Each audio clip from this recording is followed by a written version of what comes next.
रौनकगढ़ गांव में संतोष रहता था। जैसा नाम वैसा ही स्वभाव। संतोष को थोड़ी सी चीजों में संतोष हो जाता था, या यूं कहें कि संतोष कामचोर था। घर में खाने के लिए अनाज नहीं है, बच्चे खाना मांग रहे हैं। पानी तो है ना, पानी पी के संतोष कर लो। भगवान ने जो दिया है वो बहुत है। राधा और संतोष की दो बेटियां थीं, पूजा और मिष्टी। गरीबी के कारण उन दोनों की पढ़ाई भी बंद थी। संतोष बढ़ई का काम करता था। कभी किसी के घर में खिड़की या दरवाजा ठीक करने का काम मिल गया तो कर लेता, वरना घर में किस्मत के भरोसे बैठा रहता था। पानी पीकर कब तक गुजारा करोगे? बाहर जाकर कुछ काम की तलाश करो, बच्चों को खाना चाहिए। ओफो, तुम तो हर वक्त मुझे घर से भगाने पर लगी रहती हो। ठीक है, जाता हूँ। ऐसा कहकर संतोष काम की तलाश में गांव में घूमने लगता है। कोई कुछ छोटा मोटा काम दे देता तो कर लेता और उससे मिले पैसों से राशन लेकर घर आ जाता। मेरी किस्मत ही खराब है, कोई बड़ा काम नहीं मिलता।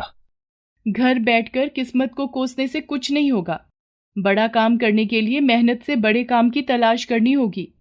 हाँ हाँ ठीक है, ज्यादा ज्ञान मत दो।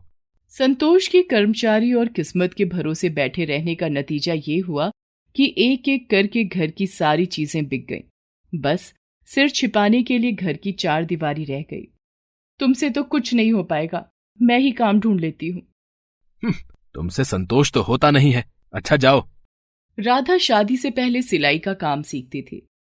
घर का खर्च चलाने के लिए मुझे ही कुछ करना पड़ेगा। और राधा काम की तलाश में निकल जाती है।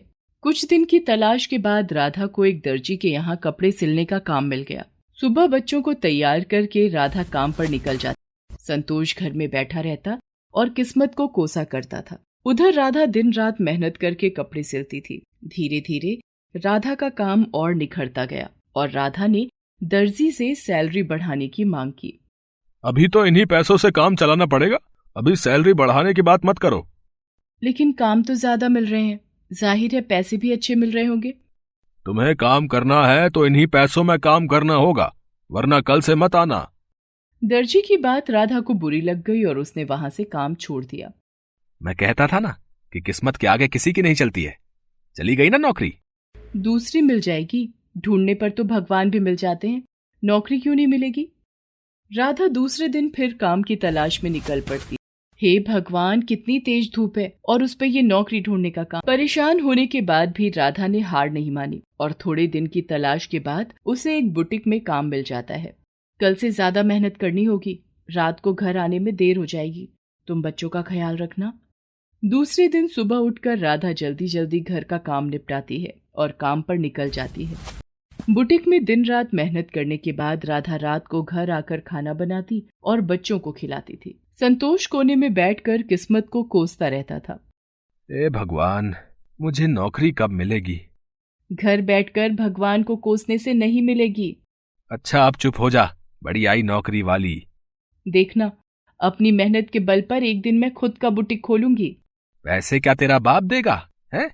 संतोष की इस बात पर राधा ने चुप रहना ही बेहतर समझा। वो बस अपने काम पर ध्यान देती। राधा का बढ़िया काम और उसकी मेहनत देखकर कुछ ही दिनों में बुटीक का मालिक राधा की सैलरी बढ़ा देता है। राधा के घर की माली हालत अब सुधर गई थी। राधा एक गुल्लक में थोड़े थोड़े पैसे जमा करने लगती है। एक गुल्लक भर जाता तो वो दूसरा गुल्लक ले आती और कुछ साल तक राधा ने गुल्लक में कुछ पैसे जमा किए। एक दिन राधा ने गुल्लक तोड़ कर देखा। ओह, पैसे तो कम है, लोन ले लेती हूँ। दूसरे दिन राधा बैंक जाकर लोन के लिए अप्लाई कर देती है। हेलो। हेलो, कौन? मैं बैंक से बोल रहा हूँ, आपका 3 लाख का लोन अप्रूव हो गया है। अरे वाह, धन्यवाद। राधा दूसरे दिन बैंक जाकर लोन का पैसा ले आती है और उस पैसे से राधा अपना एक बुटीक खोलती है। आज मैं तुम्हें काम दूंगी। कैसा काम? मेरे बुटीक में दरवाजा और खिड़की लगाना है। ठीक है। संतोष राधा की बुटीक में दरवाजा लगाने का काम कर रहा था कि तभी वहां पर एक औरत आती है। मुझे मेरी बेटी की शादी के लिए लहंगा सिलवाना है। जी बिल्कुल, हो जाएगा।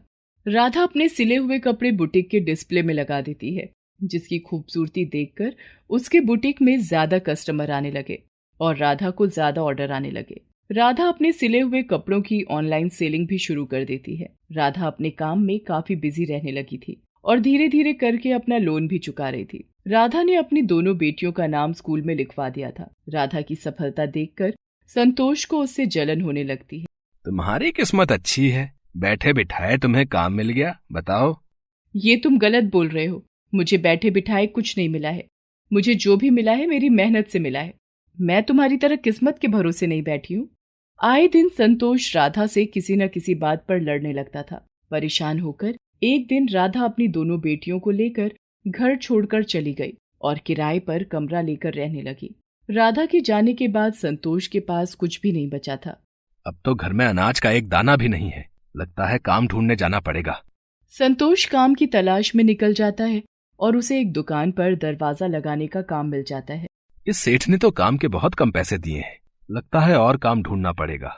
संतोष झल्लाता परेशान होता, लेकिन जेब में पैसे न होने के कारण काम ढूंढना उसकी मजबूरी थी और संतोष को एक फर्नीचर बनाने की दुकान में काम मिल जाता है। संतोष अब रोज काम पर जाने लगता है। उसके हाथों में गजब का हुनर था। उसके बनाए गए सोफे, बेड, टेबल, कुर्सियों की डिमांड बाजार में बढ़ने लगी थी, जिससे उसका मालिक खुश होकर उसकी सैलरी बढ़ा देता है। राधा और बच्चों को बहुत दिन से नहीं देखा। पता नहीं कहाँ होंगे वे सब। संतोष अपनी पत्नी की बुटीक पर जाता है, लेकिन देखता है कि वहां तो ताला लगा हुआ है। वो आस पड़ोस के लोगों से उसके बारे में पूछता है। पता नहीं भाई साहब, लेकिन आप एक बार शहर के सबसे महंगे मार्केट में पता कर लो। शायद वहां आपको आपकी पत्नी की दुकान मिल जाए। संतोष शहर के सबसे मार्केट में जाता है। वहां ढूंढने के बाद उसे राधा का बुटीक दिख जाता है। वहां राधा बैठी थी। वो राधा के पास जाता है। राधा, मुझे माफ कर दो, घर चलो। अब मैंने भी काम करना शुरू कर दिया है। राधा अपनी दोनों बेटियों और संतोष के साथ अपने पुराने घर आ जाती है। राधा देखती है कि संतोष अब बदल गया था। वो अब मेहनत करने लगा था। संतोष घर के काम में भी राधा की मदद करने लगा था। मैं कहती थी ना कि सिर्फ किस्मत से कुछ नहीं मिलता, हमें मेहनत करनी पड़ती है। किस्मत हमेशा मेहनत से ही चमकती है। जिंदगी में बैठे बिठाए कभी कुछ नहीं मिलता है। तुम ठीक कहती थी राधा। अब मैं बहुत मेहनत करूंगा और अपनी बेटियों को खूब पढ़ाऊंगा। राधा के सपोर्ट से संतोष खूब मेहनत करता है। क्यों ना हम लोन ले लें? लोन? अब लोन किस लिए लेना है? अरे बाबा, लोन लेकर तुम खुद की फर्नीचर की दुकान खोल सकते हो। संतोष को राधा का ये आइडिया अच्छा लगता है। तुम मेहनती होने के साथ साथ काफी होशियार भी हो। अब समझा तुम्हारी सफलता का राज। और संतोष लोन लेकर वो खुद की फर्नीचर बनाने की दुकान खोल लेता है। दोनों पति पत्नी दिन रात मेहनत करके लोन भी चुका देते हैं। अब संतोष को अपनी मेहनत पर पूरा भरोसा है। पूजा और मिष्टी अब बड़ी हो चुकी थी। खूब मेहनत करना मेरी बेटियों, क्योंकि मेहनत करने वाले की कभी हार नहीं होती है। एक ना एक दिन सफलता जरूर मिलती है।